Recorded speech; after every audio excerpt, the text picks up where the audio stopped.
আজকের জুমার সংক্ষিপ্ত আলোচনার বিষয় মানুষ মহা ক্ষতিগ্রস্তের ভিতরে ডুবে আছে। আজকে আলোচনার বিষয় কি? মানুষ মহা ক্ষতির ভিতরে ডুবে আছে। একটা ছোড়ো আপনাদের সামনে, একটা ছোড়োই নিয়ে আমি আলোচনা করব বিস্তারিত ইনশাআল্লাহ। আজকে মুহররম মাসের 19 তারিখ, শ্রাবণ মাসের 11 তারিখ, ইংরেজি মাসের 26 তারিখ চলছে। আরবি মাসের প্রথম মাস কোন মাস? মুহররম। যাই হোক, আজকে যে আলোচনা আমরা শুনব ধীরে স্থিরভাবে মনোযোগ দিয়ে শ্রবণ করবো ইনশাআল্লাহ। আলোচনার পয়েন্ট, প্রথম যে পয়েন্ট রেখেছি তা হচ্ছে মানুষ ক্ষতির মধ্যে ডুবে আছে। সারা পৃথিবীর মানুষ ক্ষতির মধ্যে ডুবে আছে, তবে তারা না। এটা আমি বিশ্লেষণ করবো ইনশাআল্লাহ। তার সাথে কিছু আলোচনা থাকবে আপনাদের সাথে আমার। মুসলিম আপনি আছেন কিনা আমি ধারাবাহিকভাবে আলোচনা করবো ইনশাআল্লাহ। মুসলিম কে এবং কে মুসলিম, আর মুসলিম হতে হলে কিছু শর্ত সাপেক্ষে মুসলিম হতে হবে। শুধু আপনার নাম দেবেন মুসলিম, রাস্তাঘাটে মারামারি করে মারা যাবেন, নাম দেবেন শহীদ, এত সহজ নয়। আপনাকে আমি প্রমাণ করব ইনশাআল্লাহ।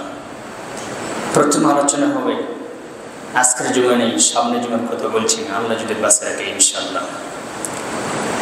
মুসলিম হওয়ার কিছু শর্ত, এরপরে আলোচনা হবে মুসলিম কে, এরপরে আলোচনা হবে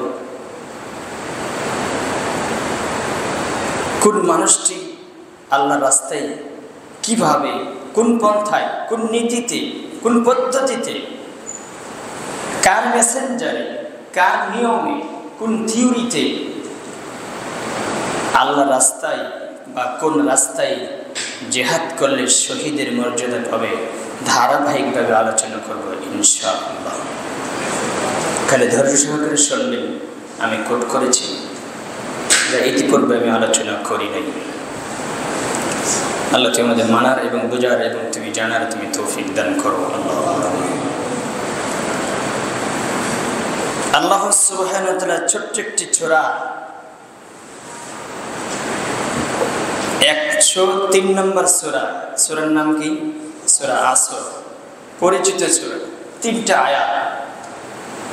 তবে 3টা আয়াতের ভিতরে একজন মানুষ যদি এই সূরাটা নিয়ে পরিকল্পনা করে, গবেষণা করে, নিজেকে পরিবর্তন করতে চায়, ইমাম শাফি রাহিমাহুল্লাহ তিনি বলেছেন একটা ছোড়েই তার জন্য যথেষ্ট হয়ে যাবে তাকে পরিবর্তন হওয়ার জন্য।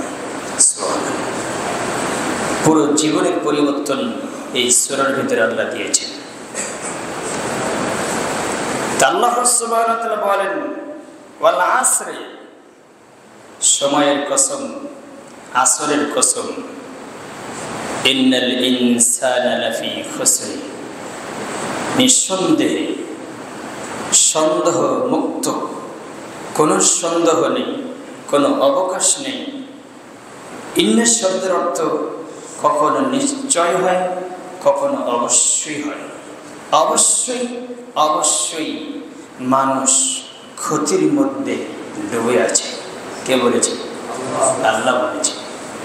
নিশ্চয়ই মানুষ ক্ষতির মধ্যে, বিপর্যয়ের মধ্যে, ক্ষতির মহাসাগরের ভিতরে ডুবে আছে। কারা? মানুষ। আল্লাহ বলেছেন ইল্লাল্লাযীনা আমানু ওয়া আমিলুস সালিহাত ওয়া তাওয়াসসাউ বিল হক ওয়া তাওয়াসসাউ বিস সাবর।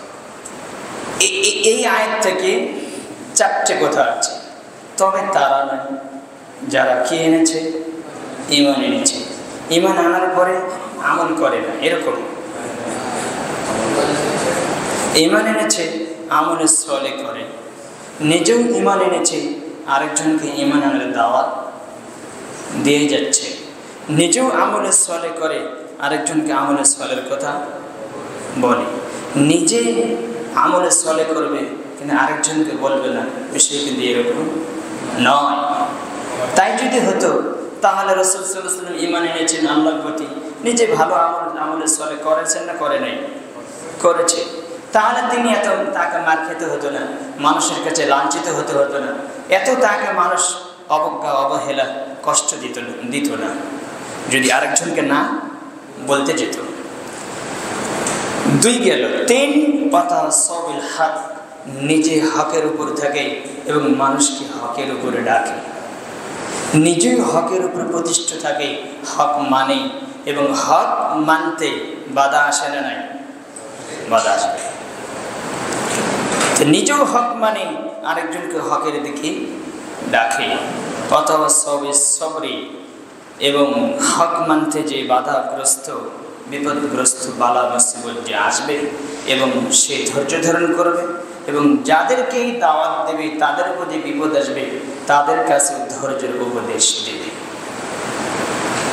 4টির ভিতরে এত কথা আছে, আমি সংক্ষিপ্ত বিবরণ দেব ইনশাআল্লাহ যতটুকু পারি। এবার আসে আল্লাহ সুবহানাহু ওয়া তাআলা বলেন, সূরাটি শুরু করেন, এই সূরাটি শুরু করেন কি দিয়ে? আল্লাহ বলছেন ওয়াল আসরে, সূরাটি শুরু করেন কসম দিয়ে। কি দিয়ে? ওয়াও শব্দটি হচ্ছে, ওয়াও হরফটি হচ্ছে কিসের হরফ? কসমের হরফ। আল্লাহ বলছেন যে ওয়া দিয়ে তিনি শুরু করেছেন, কসম দিয়ে। এখানে ওয়াও হচ্ছে কসমের হরফ, অর্থ হচ্ছে সময়ের কসম বা আসরের কসম বা কালের কসম। তাই আল্লাহ সুবহানাহু ওয়া তাআলা যেই জিনিসের উপর কসম দেন, যেই বস্তুর কসম খান, সে বস্তু দামি না অদামি? দামি, অনেক দামি। কথা বুঝি? অবশ্যই দামি। তাই আল্লাহ কসমকে বলছেন যে আমি আল্লাহ বস্তুর, প্রাণীর, নফসের, রাত দিন ইত্যাদি জিনিসের আমি কসম খেতে পারি, তবে মানুষ খেতে পারে না। তাহলে মানুষ কিসের কসম খাবে? বান্দা যদি কসম খায় তাকে রবের নামে কসম খেতে হবে, কোনো বস্তুর নামে নয়। তা আপনি যে বলছেন কোরআনের কসম, আমি কথা বলিনি। মাটির উপর দাঁড়িয়ে থেকে কসম করতেছে, আমি কথা বলিনি। সন্তানের মাথার উপর হাত রেখে বলছে, আমি এই কথা কসমকে বলিনি। এগুলো সব শিরক। এগুলো কি? সব শিরক। মান হালাকা গায়রিল্লাহ,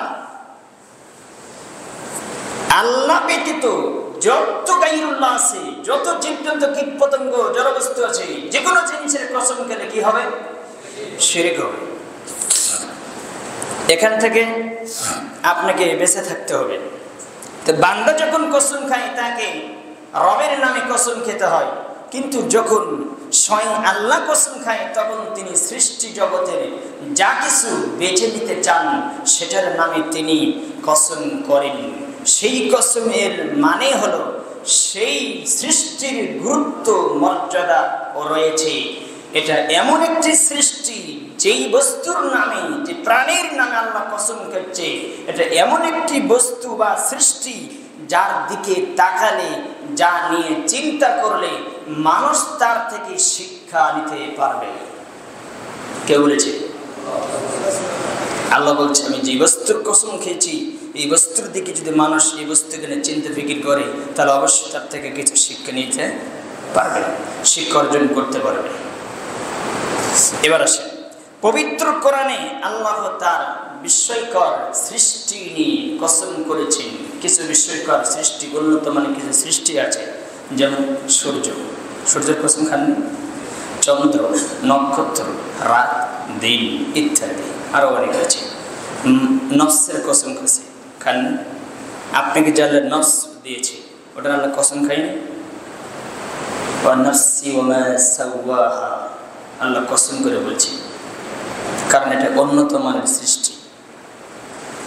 এই নফস কিন্তু যাতা সৃষ্টি নয়, এটা পাওয়ারফুল একটা সৃষ্টি। যে নফস যেটি থাকার কারণে আজকে আপনি কথা বলেন। রূহ এটা খুব দামি সৃষ্টি, এটা কোনো জমিনে সৃষ্টি হয়নি। কোথায় থেকে এসেছে? আসমান থেকে এসেছে। আল্লাহ তোমাদের বোঝার তুমি তৌফিক দান করো, আল্লাহুম্মা আমিন। আল্লাহ সুবহানাহু ওয়া তাআলা কসম করে বলছেন ওয়াল আসর, আসরের কসম, আসর বা সময়ের কসম। আল্লাহ তাআলা সময়ের নামে কেন কসম খেয়ে এবং কসম খেলেন সেটা এটা নিয়ে আপনাকে কিছু ভাবতে হবে, চিন্তা ফিকির করতে হবে। কেন আল্লাহ কসম খেলেন সেটা নিয়ে ভাবার আগে আমরা এক ধাপ পিছনে চলে যাই। পিছনে যেয়ে আপনি একটু চিন্তা ফিকির করে দেখি, আল্লাহর কসম কেন খান? আল্লাহ যে কথা বলেন, যেটাই হোক, যে কথাই বলেন সেটাই তার কথার চাইতে গুরুত্বপূর্ণ কথাই জমিনে আর আসমান জমিনের ভিতরে কারো হতে পারে না। তাহলে তাকে কসম খেতে হবে কেন? আল্লাহ যে কথা বলেন, আল্লাহর কথার চাইতে কোনো কথা গুরুত্ব হতে পারে? কারো হতে পারে না। তাহলে তিনি কসম খান কেন? তার কসম খাওয়ার প্রয়োজন কি? বাস্তবে আল্লাহ যখন কসম খান এটা তার বান্দার উপর বিশেষ রহমত। আল্লাহ বলছেন আমি যেই বস্তুর, যে প্রাণীর, যে জিনিসের কসম করেছি বান্দা, সেটা তোমার উপর রহমত। কিন্তু আমরা এটা বুঝি না, এটা বোঝার চেষ্টা করি না। সেটা রহমত। মানুষের প্রকৃতি হলো ভুলে যাওয়া, খামখেয়ালি হয়ে যাওয়া এবং খামখেয়ালি কাজ করা, যা বিবেক বুদ্ধির বাইরে। বিবেক বুদ্ধি করে না, ভাবে চিন্তে কাজ করে না। আল্লাহ বলতেছে মানুষের প্রকৃতি হলো খামখেয়াল হয়ে যাওয়া এবং খামখেয়ালি কাজ করা। আমরা করছি না? দিন রাত কয়টা কোরআন শোনানো যে কাজ করেন দেখেন তো ভাবে। তো বলে যাওয়া, আল্লাহ যখন তার কোনো কথার প্রতি জোর দেন, সেই জোরের দেওয়ার মাধ্যমে তিনি যেন বলছেন এই কথাটা বিশেষভাবে মনোযোগের সাথে শ্রবণ করো। আল্লাহ কসম করে বলছে আমি যে এখন যে বক্তব্য দিতে যাচ্ছি হে সকল মানুষ, এটা তোমরা এবার মনোযোগ দিয়ে শোনো। আমি কেন কসম করলাম একটু ভেবে মনোযোগ দিয়ে কান খাড়া করে, হৃদয় খাড়া করে এবং মনোযোগ শ্রবণ ভালো করে দুটেই স্টিলভাবে দাঁড় করিয়ে মনোযোগ দিয়ে শোনো। আমি তোমাদেরকে কি বলি, ক্লাসের শিক্ষক যখন টেবিলে কয়েকবার বাড়ি দিয়ে শিক্ষার্থীদের মনোযোগ আকর্ষণ করে কথা বলেন, কোঠের বিচারক যখন অর্ডার বলে সবাইকে শান্ত করে কথা বলেন, তখন সেই কথার প্রতি শ্রোতাদের এক বিশেষ মনোযোগ থাকে না থাকে? কোঠের যে আপনার বিচারক যে বিচার করে বাড়ি দেয় না কয়েকটা অর্ডার মানে আপনাকে শান্ত করে কথা বলবে, উনি যেন কথা বলবে এই কথাটা তোমাদের মনোযোগ দিয়ে শুনতে হবে। ক্লাসের শিক্ষক যখন ক্লাসের ভিতরে কথা বলে ছাত্রছাত্রীদেরকে, তখন কয়েকবার টেবিলে বাড়িতে বলে থামো, আমি এখন কথা বলবো, তোমার একটু মনোযোগ দিয়ে শোনো। বলে কিনা? তা আল্লাহর বক্তব্য কি? আল্লাহ ঈশ্বরের ভিতরে এমন কিছু দিয়েছে আপনি কোনোদিন চিন্তা করেন না, কোনোদিন নিজেকে নিয়ে ভাবেন না, ঈশ্বরের প্রতি কোনোদিন সময় আপনি দেখবেন। তো এবার আসেন, শান্ত করে কথা বলেন, মনোযোগ বসানোর জন্য কোঠের বিচারক এবং শিক্ষক কথা বলেন। আর আল্লাহ সুবহানাহু ওয়া তাআলা সূরা আসর ভিতরে কসম করে বললেন যে আসরের প্রথম দুই আয়াত, অর্থাৎ ওয়াল আসরি ইন্নাল ইনসানা লাফি খুসরি, এই দুটি মিলে একটি বাক্য। কয়টি বাক্য? এই দুটি আয়াত মিলে একটি বাক্য। এর মধ্যে আল্লাহ তাআলা চারটি বিশেষ জোর দিয়ে ধমক দিয়ে কথা বলেছেন। এই দুটি আয়াতের ভিতরে চারবার আল্লাহ ধমক দিয়েছেন, কিন্তু এটা আপনি বুঝেননি। আল্লাহ ধমক দিয়ে কথা বলেছেন, বিশেষভাবে জোর দিয়ে কথা বলেছেন। এটাকে বলা হয় এমফেসিস বা তাকিদ বলা হয় আরবি ভাষায়। প্রথম আল্লাহ সুবহানাহু ওয়া তাআলা শপথ নেওয়ার মাধ্যমে বক্তব্য জোর দিয়েছেন, বক্তব্য শক্তিশালী করেছেন কসম দিয়ে। এরপর তিনি ইন্না শব্দ ব্যবহার করেছেন। ওয়াল আসরের পরে কি?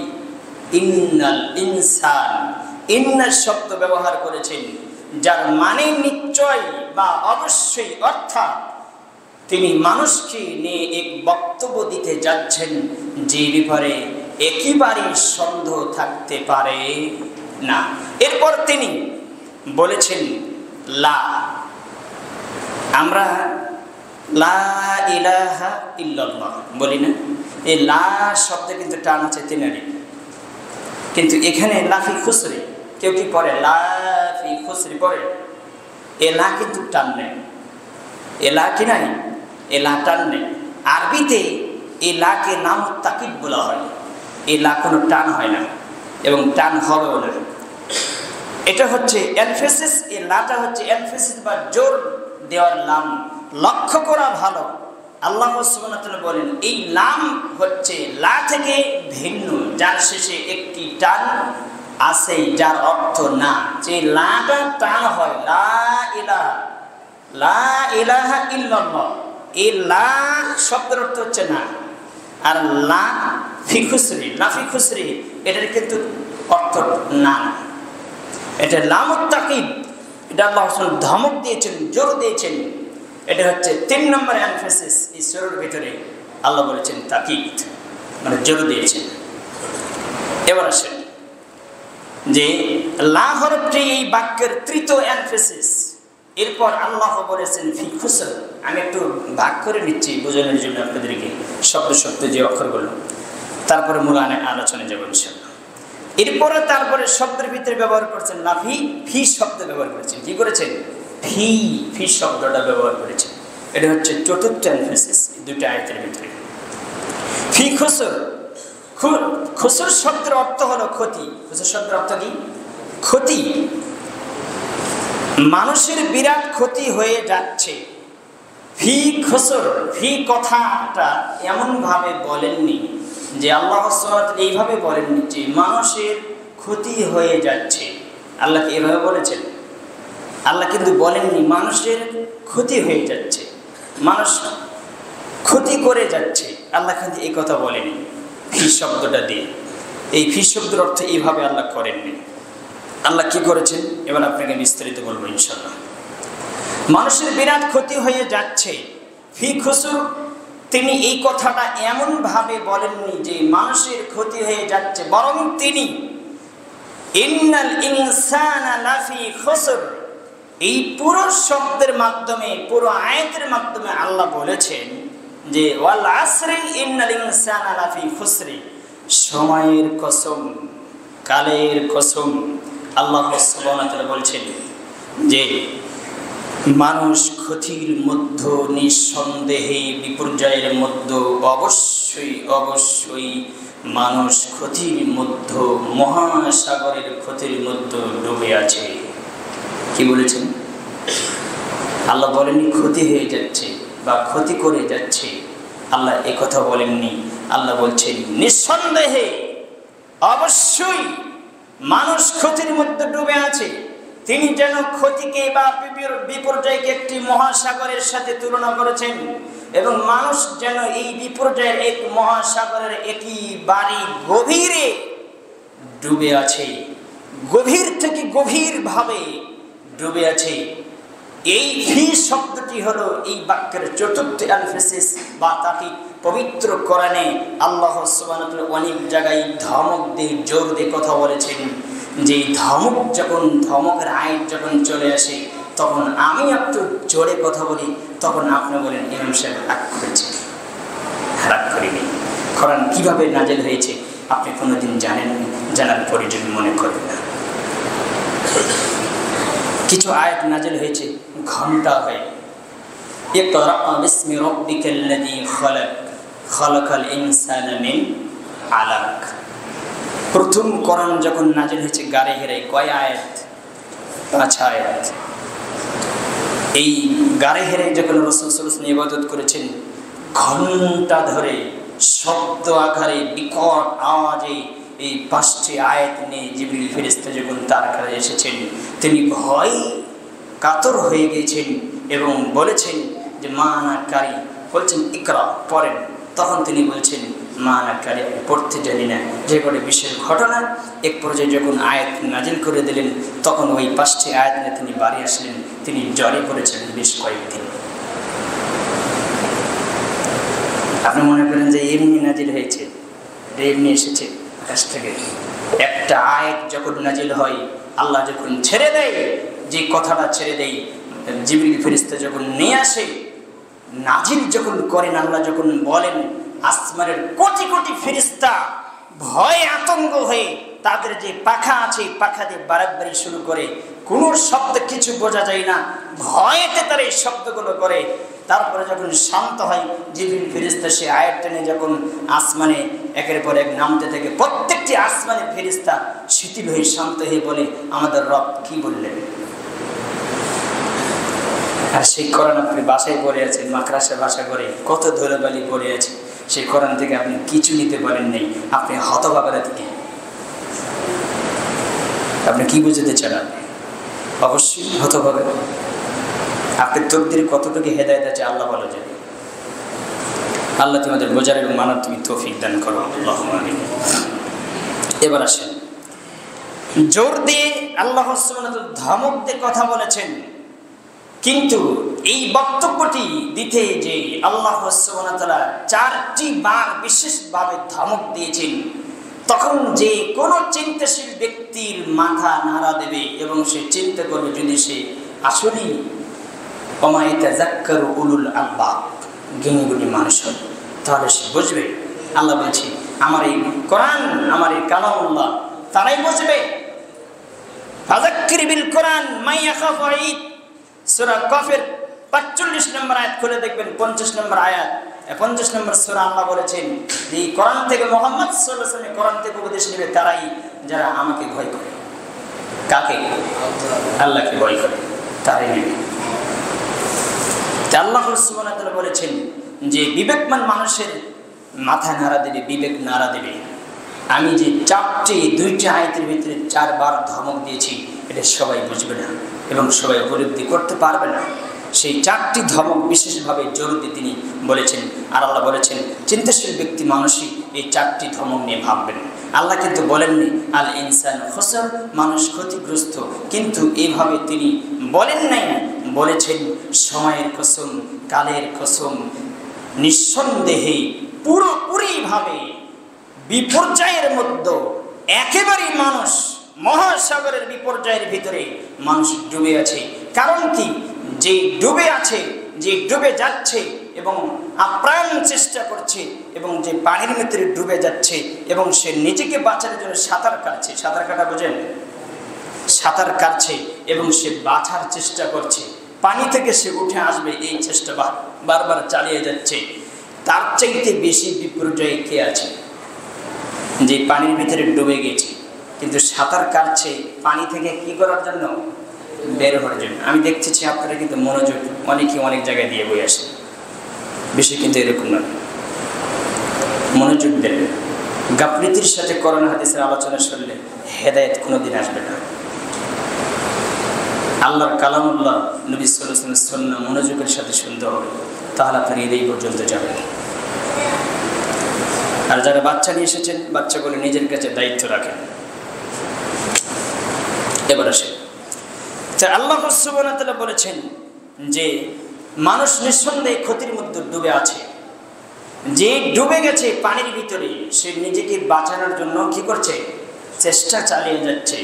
কিন্তু এই ব্যক্তি বেশি ক্ষতির মধ্যে আছে না, তার চাইতে বেশি বিপর্যয়ে হলো সেই ব্যক্তি বিপর্যয়ের মধ্যে ডুবে আছে, যে পানির নিচে ডুবে যাচ্ছে কিন্তু সে বুঝতে পারছে না সে ডুবে যাচ্ছে, তার মস্তিষ্ক তাকে জানাতেই পারছে না সে এখন মারা যাবে। এই দুইজনের ভিতরে কে ক্ষতিগ্রস্ত বেশি বলেন তো? যে ডুবে আছে, যে হারামের মাঝে আছে, সুদের মাঝে আছে, আপনার অন্যায়ের মাঝে আছে, তাগুতের সাথে জড়িত, শিরিকের সাথে জড়িত, মাজারের সাথে জড়িত, খানকার সাথে জড়িত, বেদাতের সাথে জড়িত, কুফরির সাথে জড়িত, আছে না নাই? যে আছে জড়িত কিন্তু সে বাঁচার চেষ্টা করছে, রাস্তা খুঁজছে। তো এই ব্যক্তির চাইতে ওই ব্যক্তি বেশি ক্ষতিগ্রস্ত না এই ব্যক্তি বেশি গ্রস্ত যে ডুবে আছে? শিরিক, বেদাত, হারাম একবারে তাকে গ্রাস করেছে, সে ডুবে আছে এবং ডুবে মারা যাচ্ছে। আজ পর্যন্ত এখনো তার বিবেক নাড়া দেয়নি যে আমি যে মারা যাচ্ছি আমাকে বাঁচতে হবে, কিন্তু এই চিন্তা চেতনা তার ভিতরে এখনো জাগে নেই, তাহলে ক্ষতিগ্রস্ত কে বেশি? যার ভিতরে এখনো তার মস্তিষ্ক তাকে এখনো জানাতে পারেনি। এই ক্যাটাগরির মানুষ কম না বেশি? আল্লাহ এই কথা বলে সূরা আসরের মধ্যে বলেছেন। দেখেন এরপরে আসেন, সে বেশি ক্ষতিগ্রস্ত যে মারা যাচ্ছে, যে মারা যাচ্ছে এখনো সে বুঝতে পারছে না যে আমি তো এখন মারা যাব, সে এখনো বুঝতে পারে নাই। এমনকি এমন এক ব্যক্তির কাছে, যে ব্যক্তি মারা যাচ্ছে, এমন ব্যক্তির কাছে যে অন্যের সাথে ডুবে আছে, হারামের সাথে ডুবে আছে, তাগুতের সাথে ডুবে আছে, বহু রব আর বাপ, যে কোরআনে আল্লাহ উল্লেখ করেছেন লা ইলাহা, এই শব্দের ভিতরে 4টি নাবাচক শব্দ আছে। 4টি জিনিস আপনাকে ছাড়তে হবে মরার আগ পর্যন্ত, ওই 4টি জিনিসেতে আপনার কোনো আপোষ নেই। কয়টি জিনিস? 4টি জিনিস। অথচ 4টি জিনিস আপনার ভিতরে বহল এখনো আছে। যে বিষয়ে আমি বলতে চেয়েছিলাম না, তবু আমি বলছি যে 1 নম্বর হচ্ছে আরবাব মিন দুনিল্লাহ, বহু রব। এই জমিনে বহু রব আছে না নেই? বহু আল্লাহ আছে। এটা আপনাকে একেবারে ডিলিট করতে হবে। রব কয়জন? একজন, এক আল্লাহর গোলামি করতে হবে। লা ইলাহা, নেই কিছু মানে এই জমিনে কোনো কিছু নাই যাকে রবের আসন দিয়ে বসে আছেন, যার কাছে ধর্ণা ধরছেন, এগুলোকে সবগুলো বাতিল বলে ঘোষণা করতে হবে। 1, 2 আলিহাতান মিন দুনিল্লাহ, আলিহাতান মিন দুনিল্লাহ, এই এলা রূপে যারা স্থান নিয়ে আছে, আল্লাহ ছাড়া প্রকৃত কোনো এলা নেই। 3 আন্দাত মিন দুনিল্লাহ, আল্লাহর সমকক্ষ যাদেরকে বেনে রেখেছেন এই জমিনে, তাদেরকে ডিলিট করতে হবে। লা ইলাহার ভিতরে এই 4টি জিনিস আছে। আরেকটি হচ্ছে তাগুত। আরেকটি কি? তাগুতকে আপনাকে অস্বীকার করতে হবে। প্রত্যেকটি নবী রাসূলের দাওয়াত এটাই ছিল। আর আপনি লা ইলাহা ইল্লাল্লাহ বুঝেন না, এখন রাস্তাঘাটে মারামারি করে বলছেন শহীদ হয়ে গেছে, বাট ও তো লা ইলাহা ইল্লাল্লাহই জানে না। তোমার লেখাপড়া আছে, তুমি পড়াশোনা করো, তুমি রাস্তাঘাটে মন্তব্য করো কেন? আমি তোমাকে গত জমি বলেছি, তোমাকে 3 যুগ পরামর্শ দিয়ে তাওহীদ বিষয়ে 36 বছর পরামর্শ দিয়ে লা ইলাহা ইল্লাল্লাহ তোমাকে, ইনশাআল্লাহ। তুমি তাওহীদের কি বুঝো? এই জমিনে, বাংলার জমিনে যতগুলো মানুষ আছে, যদি 18 কোটি বা 20 কোটি বা 24 কোটি মানুষ হয়, 24 কোটির ভিতরে 23 কোটি মানুষ লা ইলাহা ইল্লাল্লাহ বুঝে না। তুমি কি বুঝাতে চাও আমাকে? অথচ এটা জানা ফরজ আইন, জানতেই হবে লা ইলাহা ইল্লাল্লাহ। এটা জেনেই আপনাকে মরতে হবে। কোন আমলে যদি জীবনে না থাকে, যদি লা ইলাহা ইল্লাল্লাহ পূর্ণাঙ্গভাবে শর্ত সাপেক্ষে জেনে যদি মারা যেতে পারেন, রাসূল সাল্লাল্লাহু আলাইহি ওয়াসাল্লাম বলছেন যে আসমান জমিন, 7 আসমান 7 জমিনের ভিতরে যা কিছু আছে সবকিছু তোমার বিরুদ্ধে চলে গেলে, তোমার লা ইলাহা ইল্লাল্লাহ যদি ঠিক থাকে, তাহলে এই লা ইলাহা ইল্লাল্লাহ তোমার আসমান জমিনের ভিতরে যা কিছু সবগুলোকে ভেঙে চৌচির করে দেবে। আর তুমি সেটাই বুঝো না। তাগুতের গোলামি করতে করতে করতে করতে একবারে হয়ে গেছো, কেমন হয়ে গেছে তুমি নিজে বুঝো। এরপরও তুমি বলতেছো আমি মুসলিম। তাওহীদের বিষয়ে আমি কিছু বলিনি এখনো। প্রেক্ষাপট অনুযায়ী যতটুকু আমি মাঝে মাঝে একটু আপনাদেরকে স্মরণ করে দিই, বলি লা ইলাহা ইল্লাল্লাহ, লা ইলাহা ইল্লাল্লাহ, দুটোর মধ্যে 2টি রুকুন আছে। কয়টি রুকুন? 2টি রুকুন আছে। যে রুকুন দুটি খুঁটি আছে, যেই খুঁটি ছাড়া ঘর টিকবে না, একেবারে ভেঙে চৌচির হয়ে যাবে। যে খুঁটি যদি সেই ঘরে যদি না থাকে, সেই ঘরই বাতিল, সেই ঘরই থাকবে না। এই খুঁটি যদি আপনার না থাকে, তাহলে আপনার পুরো জীবনের আমল সবগুলো বাতিল, একটাও টিকবে না। একটা হচ্ছে নফি, আরেকটা হচ্ছে ইসবাত, একটা হচ্ছে নাবাচক, আরেকটা হচ্ছে হাবাচক। শুধু যদি না না না না না মেনে নেন তবুও টিকবে না আপনি। তাহলে যদি বলেন না না না আমি সবগুলোকে অস্বীকার করলাম, কিন্তু হা শব্দ ব্যবহার করেননি, তাহলে আপনি কাফের। আর যদি বলেন যে আমি না শব্দ ব্যবহার করিনি, না বলিনি, শুধু হা হা হা বলে গেছি, নাম মানে হ্যাঁ আপনি বলে গেছেন হা হা, তবু আপনি কাফের। আমি বুঝতে পারলাম কিনা? তে নফি আর ইসবাত, এই লা ইলাহা ইল্লাল্লাহর ভিতরে আছে নফি আর ইসবাত। নফি শব্দের অর্থ না, আর ইসবাত শব্দের অর্থ হচ্ছে হ্যাঁ। এখন আপনাকে একটা উদাহরণ দিলে আপনি বুঝবেন যে নফি ইসবাত আলোচনার ভিতরে যেহেতু আমার চলে আসে কি দিক থেকে ক্ষতিগ্রস্ত আপনি আছেন। আপনি এবার ভাবেন, এই জমিনে আপনাকে শুধু বিজনেসের জন্য আসেন নাই, এই জমিনে শুধু আপনি খাবেন পড়বেন এই জন্য আসেন নাই, এই জমিনে আপনি পরিবার সুন্দরভাবে চালাবেন এই জন্য আসেন নাই, এই জমিনে আপনি অফিস আদালতে চাকরি করবেন ভালোভাবে চলবেন এই জন্য আসেনি। এই জমিনে আপনি এসেছেন আপনার রবকে চিনি, রবের গোলামি করে আবার সেই রবের সাথে সাক্ষাৎ করতে হবে, এই জন্য এসেছেন। সেদিন সেটা বলে গেছেন কেন? আল্লাহ তো ওয়াদা নিয়েছে যে আলাস্তু রাব্বিকুম, আমি কি তোমাদের রব নাই? রোহের জগতে নেয় নেই ওয়াদা, আগে রবের পরিচয় করে দিয়েছে আল্লাহ। আল্লাহর রূহগুলোকে সৃষ্টি করার পরে জমা করে এক জায়গায় জমা করে বলছে আলাস্তু বিরাব্বিকুম, 72 নম্বর আয়াত, 172 নম্বর আয়াত খোলেন সূরা আরাফে পাবেন। আলাস্তু বিরাব্বিকুম, আমি কি তোমাদের রব নই? তখন আপনি কি বলেছিলেন?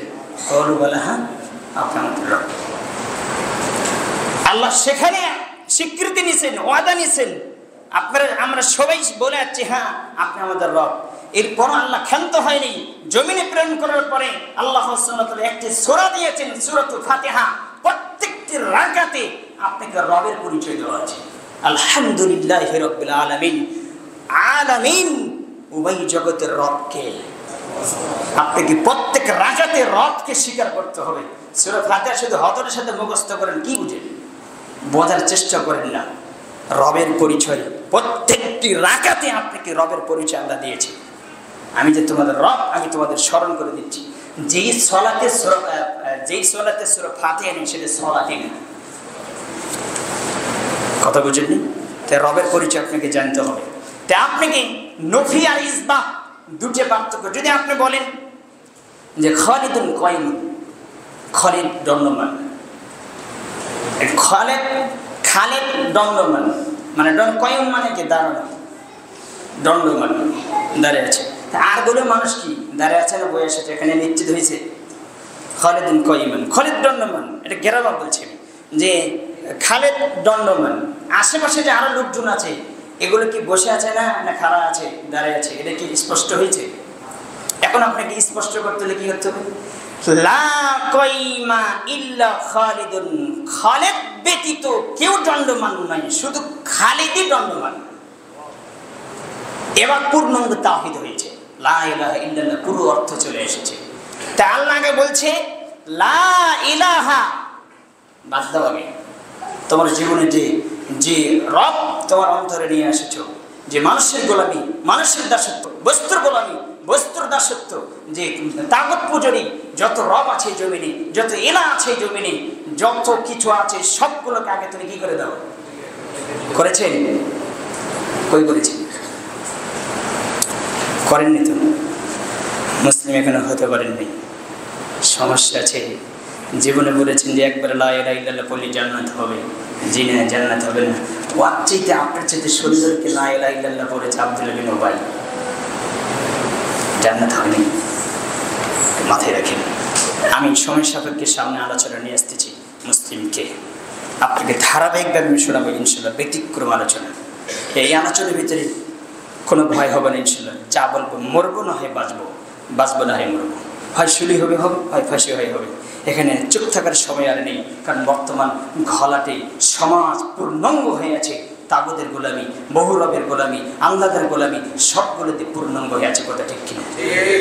এই ভাইরাসগুলো, এই টুপি দাঁড়িয়ে শুধু দেখে আপনি বুঝতে পারবেন না মুসলিম, ওকে আপনি বলতে পারবেন না মুসলিম।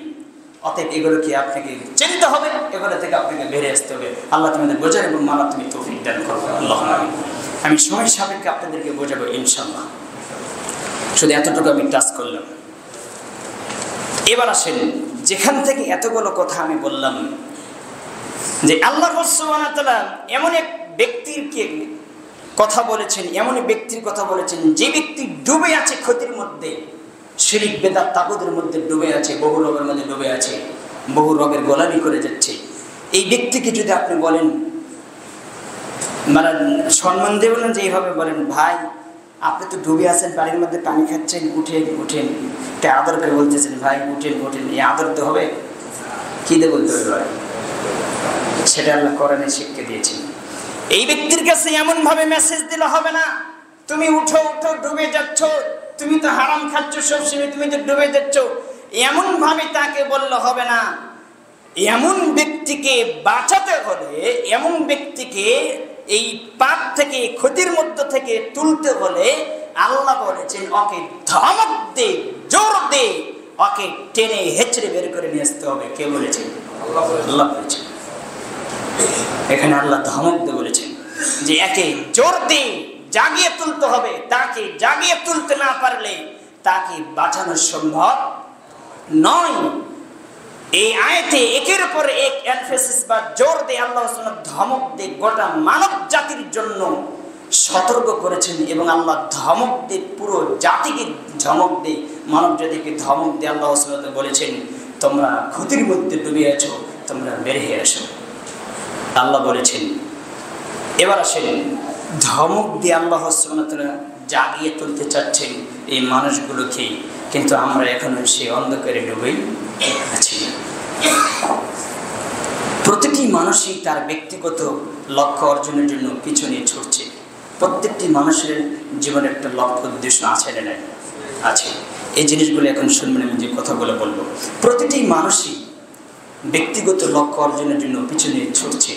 কেউ পরীক্ষায় পাশ করার জন্য, কেউ জীবিকা অর্জন করার জন্য, কেউ বাড়ি গাড়ি করার জন্য, কেউ একটি চাকরির জন্য দৌড়াতেছে, কেউ একটু ভালো ইনকাম করবে সেই জন্য দৌড়াতেছে। আছে না নাই? এই বিরামহীন ছোটাছুটির ঘরে মানুষের জন্য এটা ভাবারই সময় নেই সে কোথায় থেকে এসেছে, কি তার বেঁচে থাকার এই জমিনের উদ্দেশ্য, সে কোথায় যাচ্ছে, আর সে কোথায় যাবে, তার যাওয়ার উদ্দেশ্য কোথায়, তার গম্যস্থান কোথায়, সে কোথায় ফিরে যাচ্ছে। জীবনের এই প্রতিযোগিতার মহাসাগরে ডুবে থাকা মানুষগুলোকে আমি আল্লাহ সুবহানাহু ওয়া তাআলা জাগিয়ে উঠিয়ে এবং জাগিয়ে দিয়ে বলছি, আর কিছুই তোমাদের এই যে প্রতিযোগিতার মহা ঘোরে তোমরা ঘুরছো, এই ঘূর্ণি পাকে যে মহা ছোটাছুটির ঘরে তোমরা যে ঘুরছো কিছু হাসিল করার জন্য, কিছু পাওয়ার জন্য, আল্লাহ সুবহানাহু ওয়া তাআলা বলছে যে আমি আল্লাহ সুবহানাহু ওয়া তাআলা বলতেছি তোমরা যেটার জন্য ঘুরছো এবং প্রতিযোগিতা করে যাচ্ছ, তোমাদের এই কাজগুলো কোনো উপকারে দিবে না। কে বলেছে? আল্লাহ বলেছে তোমরা যেটাকে সাফল্য ভাবছো এটা সাফল্য নয়, বরং তা এক বিরাট লস বা এক বিরাট বিপর্যয়। শুধুমাত্র একটি দলের মানুষ ব্যতীত প্রত্যেকটি মানুষ জাহান্নামে যাবে। একটি দলের মানুষ ব্যতীত সবাই জাহান্নামে যাবে এবং সবাই ক্ষতিগ্রস্তর মধ্যে রয়েছে। একটি দলের মানুষের ভিতরে 4টি গুণ পাওয়া যাবে। কয়টি? 4টি গুণ পাওয়া যাবে। আল্লাহ সুবহানাহু ওয়া তাআলা এই সূরার 3 নম্বর আয়াতে যে 4টি কাজের বর্ণনা দিয়েছেন, যে গুণের বর্ণনা দিয়েছেন, তার মূল বক্তব্য হলো মানুষ, আল্লাহর বক্তব্য, মানুষ পুরোপুরি ক্ষতিগ্রস্ত এবং বিপর্যয়ের মধ্যে ডুবে আছে। আল্লাহ সুবহানাহু ওয়া তাআলা বলেছেন যে ক্ষতিগ্রস্তের মধ্যে ডুবে আছে। এই ডুবে থাকা মানুষগুলোর বাঁচার উপায় আমি আল্লাহ সুবহানাহু ওয়া তাআলা 4টি দিয়েছি। কয়টি? 4টি কাজ আমি দিয়েছি এই ডুবে থাকা মানুষগুলোকে বাঁচাতে পারবে। কে বলেছে? আল্লাহ বলেছে। আর পানির ভিতরে ডুবে থাকা মানুষ পানিতে ডুবে পড়েই মরবে, এটাই তার স্বাভাবিক অবস্থা। যদি না এই ক্ষতিগ্রস্ত ডুবে থাকা মানুষগুলো যদি নিজে কোনো পদক্ষেপ নেয় নিজেকে বাঁচানোর জন্য। কে বলেছে? আল্লাহ বলেছে। এবার আসেন যে যদি না সে বিশেষ কিছু পদক্ষেপ না নেয়, তাকে জেগে উঠতে হবে, তাকে সাঁতার কাটতে হবে, তাকে তীরে ফিরে যেতে হবে। অর্থাৎ বাঁচতে হলে পদক্ষেপ নিতে হবে, পরিস্থিতিকে বদলাতে হবে। যে পরিস্থিতিতে চলছে বর্তমান মানুষ দেখা দেখি সবাই, আমি যদি ওইভাবে চলি তাহলে আপনিও মহাসাগরের অন্ধকারে ডুবে যাবেন, ডুবেই থাকবেন। পরিস্থিতি অনুকূলে পরিস্থিতিকে বদলাতে হবে। যেমনি ভাবে দিনকাল চলছে, আপনি যেভাবে দিনকাল চালাচ্ছেন তেমনি ভাবে চললেই আপনি ভাবছেন যেভাবে চলছি ইসলাম তো কিছু টাকটু কিছু সালাত করি, পর্দা করি না করি, হারাম একটু মাঝে মাঝে খাচ্ছি, আবার হালালও খাচ্ছি, যতটুকু করতেছি এটাতে আমি পার হয়ে যেতে পারবো। এরকম ধরনের মানুষ আছে না? আল্লাহ সুবহানাহু ওয়া তাআলা বলতেছেন যে যেমনি ভাবে দিনকাল তোমার চলছে তেমনি ভাবে চললেই কোনো না কোনো ভাবে পার পেয়ে যাওয়া যাবে। এই মানসিকতা থাকলে, এই চিন্তা ফিকির থাকলে তোমাকে আবার ফিরে যেতে হবে। আমি আল্লাহ প্রথম আয়াতে কি বলেছি, ওয়াল আসরি ইন্নাল ইনসানা লাফি খুসরি, আসরের কসম, সময়ের কসম, নিঃসন্দেহে অবশ্যই মানুষ ক্ষতির মধ্যে ডুবে আছে। ওই ডুবে থাকা মানুষের অন্তর্ভুক্ত তুমিও হবে। কথা বুঝলেন কিনা, কি বুঝলেন, কতটুকু বুঝলেন? রাস্তাঘাটে যখন যাই তখন তো আর থাকে না এগুলো, বুদ্ধি হেরে যায়, তখন পশুর মতন চলাফেরা করি। কথা বুঝলেন? কোটি টাকার হারাম জিনিস পড়ে আছে, নিতে মন চায় কিন্তু ভাবে না ওটা হারাম, ওটা অপবিত্র, ওকে নিলে পরে আমার শরীর অপবিত্র হয়ে যাবে, আমার দেহ অপবিত্র হয়ে যাবে। এই চিন্তা কিন্তু কেউ করি না। যে করবে সেই তো মানুষ, আর যে করবে না সেটা প্রচুর চাইতে খারাপ। কথাই করবেন আয়াত সূরা আরব খুলে দেখবেন 179 নম্বর আয়াত খুলবেন। আল্লাহ বলেছেন, আল্লাহ তোমাদের বোঝার এবং মানার তুমি তৌফিক দান করো, আল্লাহুম্মা আমিন। তাহলে আপনাকে এই পরিস্থিতিকে বদলাতে হবে, না এভাবে থাকবেন? আল্লাহ সুবহানাহু ওয়া তাআলা এই মানুষগুলোকে বাঁচার জন্য 4টি পদক্ষেপ নিতে বলেছেন, কিন্তু যে 4টি পদক্ষেপ নিলে মানুষ বিপর্যয় থেকে বা ক্ষতিগ্রস্ত থেকে রক্ষা পাবে, সেই 4টি কাজ কি? এবার আসেন, আমার সময় শেষের দিকে। 1 নম্বর কাজ হচ্ছে আপনাকে ঈমান আনতে হবে। কি আনতে হবে? ঈমান আনতে হবে। এবার ঈমান আনলে পরে তো আপনাকে কালেমায় ফিরে যেতে হবে।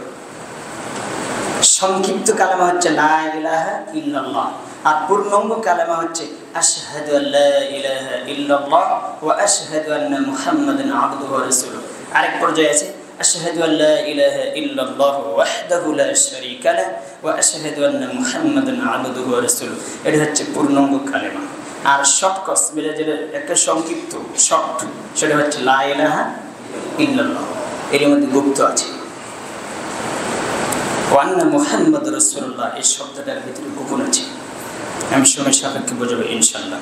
এবার 1 নম্বর হচ্ছে আপনার 4টি পদক্ষেপ নিলে আপনি ক্ষতিগ্রস্ত থেকে বেঁচে যাবেন। 1, ঈমান আনা, এবং নিজে ঈমান আনবেন এবং মানুষকে ঈমানের দিকে ডাকবেন, আহ্বান করবেন। 2, নিজে নেক আমল করা এবং মানুষকে নেক আমলের দিকে আহ্বান করা। 3, নিজে হকের উপর থাকা এবং মানুষকে হকের দিকে ডাকা।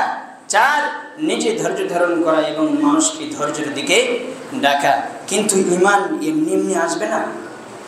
আপনি বলছেন যে আমি ঈমান আনবো, আল্লাহ সূরা ইউনূসের 100 নম্বর আয়াতে বলছে, বান্দা তুমি চাইলে তুমি ঈমান আনতে পারো না। তুমি বললে আমি ঈমান আনলাম, তুমি পারো না। আমি আল্লাহ যদি না চাই, আমি আল্লাহ চাইলে তুমি ঈমান আনতে পারবে। সূরা রাদের 11 নম্বর আয়াতে আল্লাহ বলেছেন, কোন কওম নিজের ভাগ্য যদি নিজে পরিবর্তন না করে, তাহলে ওই কওমের ভাগ্য, ওই ব্যক্তির ভাগ্য আমি আল্লাহ পরিবর্তন করে দেই না। তাহলে নিজের চেষ্টা চালিয়ে যেতে হবে। হাদিসে কুদসির ভিতরে এসেছে যে আল্লাহ রাসূল সাল্লাল্লাহু আলাইহি ওয়াসাল্লাম বলেছেন, আল্লাহ তাআলা বলেন, সারা পৃথিবীর মানুষ গোমরাহ এবং পথভ্রষ্টের মধ্যে আছে, তবে তারা নাই যারা আমার কাছে দিন রাত হেদায়েত চাই। আমি আল্লাহ তাদেরকে হেদায়েত দেই, এবং যারা হেদায়েত পায় তারাই হচ্ছে এই জমিনের উপরে উত্তম মানুষ। কথা বুঝেন? আল্লাহ তাদেরকে হেদায়েত দেয়। তাহলে আপনাকে ধৈর্য ধারণ করতে হবে এবং মানুষকে ধৈর্যের দিকে ডাকতে হবে। বলছিলাম, কিন্তু ঈমান এমনি এমনি আসবে না। আমাদেরকে চিন্তা করতে হবে এবং মহাবিশ্বের দিকে তাকাতে হবে, সৃষ্টি জগতের দিকে তাকাতে হবে, প্রকৃতির দিকে তাকাতে হবে, তাকিয়ে ভাবতে হবে এই যে এত বিচিত্র অস্তিত্ব, এই অস্তিত্বের সূচনা কোথায়। দেখেন, আল্লাহ আপনাকে চেনানোর জন্য কত বিবরণ দিচ্ছে এই সূরার ভিতরে। তাফসীর বিবরণ করতেছি, আমি একটু ব্যাখ্যা বিশ্লেষণ বেশি করছি। আল্লাহ বলছে, তুমি একটু ভাবে দেখো, তোমার ঈমান এমনি আসবে না, তোমার ঈমান এমনি পাবে না তুমি। আল্লাহ বলতেছে, একটু চিন্তা ফিকির তুমি করে দেখো। তোমাকে ভাবতে হবে, প্রকৃতির দিকে তাকাতে হবে, তোমাকে চিন্তা ফিকির করতে হবে। আল্লাহ সুবহানাহু বলছেন, মহাবিশ্বের দিকে তোমাকে তাকাতে হবে এবং সৃষ্টি জগতের দিকে তাকাতে হবে। আমি যে এত কিছু সৃষ্টি করছি, কোন সৃষ্টির সাথে সৃষ্টির মিল নেই। তুমি দেখে দেখো, এতগুলো মাছ সৃষ্টি করেছি, মাছ তোমাদের যে খাদ্য, কোনো মাছের সাথে কোনো মাছের মিল নেই। তুমি তাকিয়ে দেখো, আল্লাহ সুবহানাহু ওয়া তাআলা কত দৃষ্টান্ত নেবেন। আল্লাহ সুবহানাহু ওয়া তাআলা বলছেন তুমি একটু ভেবে দেখো, চিন্তে দেখো, তাকিয়ে ভাবতে থাকো। এবং এই বিচিত্র অস্তিত্ব, এই অস্তিত্বের সূচনা কোথায়? সৃষ্টি কি নিজেই নিজেকে সৃষ্টি করেছে? আল্লাহ আপনাকে প্রশ্ন করছে, তুমি নিজে নিজে সৃষ্টি হয়েছো, না তোমাকে কেউ সৃষ্টি করেছে? আল্লাহ বলতেছে সৃষ্টি কি নিজে নিজেকে সৃষ্টি করেছে? কোন বস্তু কি নিজে নিজেকে সৃষ্টি করতে পারে? আল্লাহ রাসূল বলছেন, এবার আপনি যখন এই প্রশ্নগুলো জাগবে তখন আপনি ভাববেন তাহলে কি একজন স্রষ্টা আছেন? এবার কোথায় ফিরে গেলেন? এবার ঈমানের কাছে চলে গেলেন। তাহলে একজন স্রষ্টা আছে। বৃষ্টি আসে, মেঘ করে, আকাশ আবার পরিষ্কার হয়ে যায়, সারাদিন সূর্যের আলো রাত হয়ে যায়, আবার অন্ধকার হয়ে যায়। আল্লাহ যে কথাগুলো উল্লেখ করেছেন দেখবেন সূরা নাবার ভিতরে আল্লাহ বলেছেন, আমি জমিনকে তোমাদের জন্য বিছানা স্বরূপ করেছি, রাতকে তোমাদের জন্য বিশ্রাম স্বরূপ করেছি, এবং এই জমিনকে আমি তোমাদের দিনে আলো দিয়েছি যাতে তোমরা খাদ্যদ্রব্য রিজিক তালাশ করতে পারো। এই কথাগুলো আল্লাহ সূরা নাবায় উল্লেখ করেছেন। তা আল্লাহ সুবহানাহু ওয়া তাআলা বলছেন যে তুমি একটু ভেবে দেখো যে একজন কি স্রষ্টা আছেন, তিনি আমাদেরকে কি উদ্দেশ্যে সৃষ্টি করেছেন। এবার আপনাকে ভাবতে হবে, যেহেতু একজন স্রষ্টা আছে, এবার আপনাকে ভাবতে হবে তাহলে তিনি আমাকে এই জমিনে কি কারণে পাঠিয়েছেন, কি জন্য সৃষ্টি করেছেন। এবার উদ্দেশ্য আছে না নাই? উদ্দেশ্য আছে। এই ধরনের প্রশ্নের মাধ্যমে একজন মানুষ সত্যিকার ঈমান আনতে পারে। প্রকৃত ঈমান আনার পরেই একজন বান্দা সলিহাত বা প্রকৃত ভালো কাজ করতে পারে। এবং ঈমান না এনে যদি কেউ ভালো কাজ করে, তাহলে ভালো কাজ করে, রাস্তাঘাট করে, দান খয়রাত করে, অনেক কিছু করে, কিন্তু ঈমান আনে নাই, ভালো কাজ করে, তাহলে সেই ব্যক্তি দিন শেষে হবে ক্ষতিগ্রস্ত। আল্লাহ সুবহানাহু ওয়া তাআলা বলেন ঈমান আনা হলো প্রথম ধাপ। ঈমান আনা হচ্ছে প্রথম ধাপ। ঈমানের কারণে মানুষ যে ভালো কাজ করে সেই ভালো কাজগুলো হলো প্রকৃত সলিহাত। ঈমান আনার পরে যে ঈমানই আপনাকে ভালো কাজ দেখে দেবে। কি দেখে দেবে বলেন তো? ঈমান যখন ঈমান পূর্ণাঙ্গ হবে তখন ঈমান আপনাকে বলে দেবে এটা ভালো কাজ, এটা মন্দ কাজ। আপনাকে যাচাই বাছাই করার আপনাকে এই পাওয়ার দিবে। ঈমান আপনাকে বলে দেবে এটা অন্যায়, এটা ভালো। কিন্তু আপনার ঈমান এখনো বলে দিতে পারে না যে এটা ভালো, এটা অন্যায়। তাহলে বোঝা যাচ্ছে আপনার ঈমান পূর্ণাঙ্গ হয়নি। এখন একটা অনুষ্ঠান হচ্ছে, সেটা বিবাহের অনুষ্ঠান হোক বা খাতনা অনুষ্ঠান হোক আর 40 হোক, যেটাই হোক, বা কোনো দিবসে হোক, আপনাকে দাওয়াত দিলে আপনি শুধু দেখেন ব্যাগের মধ্যে বস্তু কতগুলো, এক প্লেট পাওয়া যাবে কিনা, যে ঠিক মতো খাওয়া যাবে কিনা, তা আপনি এটা দেখেন, কিন্তু ভাবেন না ওটা যে হারাম। বিবেক বিবেচনা করেন না, এটা আমাকে বোঝাতে হবে। অপচয় করলে শয়তানের ভাই। 27 নম্বর আয়াত সূরা বনী ইসরাঈল খুলে দেখুন। অপচয় কার ভাই? তো অপচয় যে করলেন হিসাব দিতে হবে না? অবশ্যই প্রস্তুত থাকেন। আপনার হিসাব অল্প দিনের মধ্যে শুরু হবে, মালাকুল মউত আসছে শুরু হয়ে যাবে।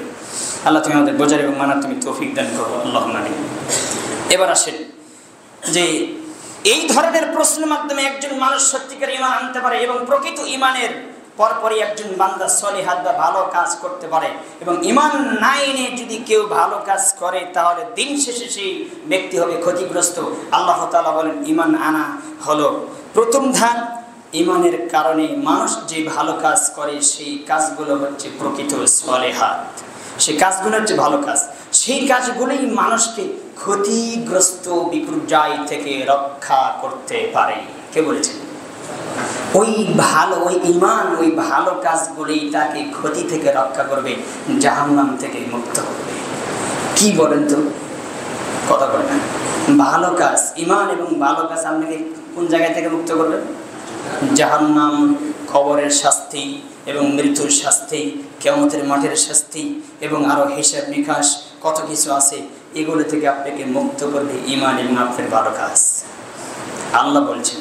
এই জন্য দেখবেন আল্লাহ যত জায়গায় করোনার আয়াতে নাজিল করেছেন, যেখানে ঈমানের কথা বলেছেন সেখানে আল্লাহ বলেছেন ইন্নাল্লাযীনা আমানু ওয়া আমিলুস সালিহাত।